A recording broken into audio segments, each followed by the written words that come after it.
మీ గది గోడలకు చెవులుంటాయి, మీ మాటలన్నీ వింటాయి, గోడలకు కళ్ళుంటాయి. వాటితో మీ పడగది సీన్లతో పాటు బాత్రూమ్ షవర్ సీన్లు చిత్రీకరిస్తాయి.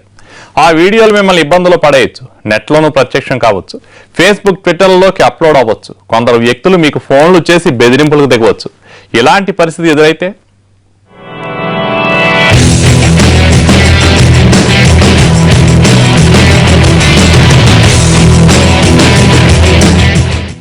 నిన్న అనంతపురం జిల్లా గుంతకల్లు, నేడు కర్నూలు జిల్లా మంత్రాలయం. అమ్మాయిలను బాత్రూంలో స్నానం చేస్తున్నప్పుడు వీడియోలు చిత్రీకరించిన ఘటనలు రాయలసీమలో దుమారం రేపుతున్నాయి.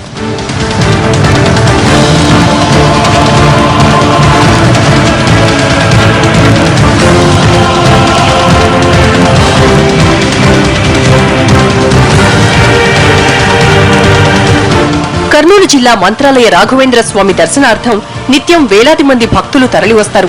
అలాగే వచ్చింది ఓ జంట. ఇక్కడి ప్రైవేట్ గెస్ట్ హౌస్ లో దిగింది. అందులో మహిళ స్నానం చేస్తుండగా ఓ వ్యక్తి సెల్ ఫోన్ తో చిత్రీకరించాడు. గమనించిన ఆమె విషయం భర్తకు చెప్పింది. కుటుంబ సభ్యులతో కలిసి పోలీసులకు కంప్లైంట్ చేసింది. లాడ్జికొచ్చి తనిఖీలు చేసిన పోలీసులు అలాంటిదేమీ లేదని గుర్తించారు. బాధితురాలు మాత్రం వీడియోలు తీశారంటూ గట్టిగానే వాదించింది.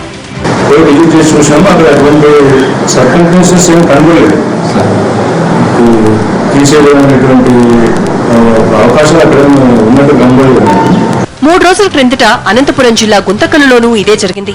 ఓ కళ్యాణ మండపంలోని బాత్రూంలలో రహస్య కెమెరాలు అమర్చి మహిళలను బ్లాక్మెయిల్ చేస్తున్న బాగోతం బయటపడింది. దీనిపై ఓ మహిళ పోలీసులను ఆశ్రయించింది. దొంగచాటుగా తీసిన వీడియోలు చూపించి బ్లాక్మెయిల్ కు పాల్పడుతున్నారని ఫిర్యాదు చేసింది. దీనిపై కేసు నమోదు చేసిన పోలీసులు ఫంక్షన్ హాల్ నిర్వాహకులను అదుపులోకి తీసుకుని ప్రశ్నిస్తున్నారు.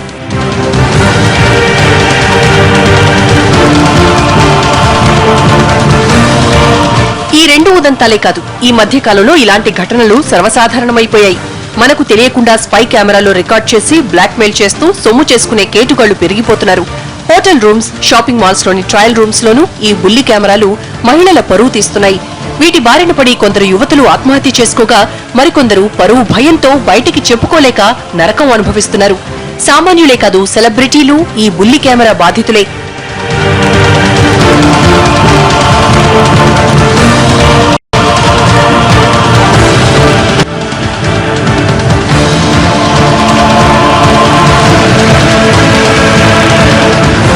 సాక్షాత్తు కేంద్ర మంత్రి స్మృతి ఇరానీ కూడా స్పై కెమెరాతో ఇబ్బంది పడిన మహిళే.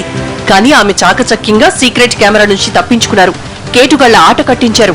స్పై కెమెరాకు చిక్కి వేధించబడిన వాళ్ల లిస్టులో సినిమా హీరోయిన్లు కూడా ఉన్నారు.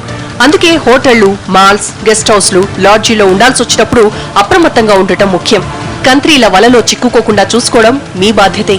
బ్లాక్మెయిల్ చేస్తున్న ఘరానాగాళ్ల విషయం పోలీసులకు చెప్పే ధైర్యం చేయకుంటే వాళ్ల బాధితుల లిస్టు పెరిగిపోతుంది. టెక్కీల టక్కుటమారా విద్యలను పోలీసులకు చెప్పేయడమే పరిష్కారం.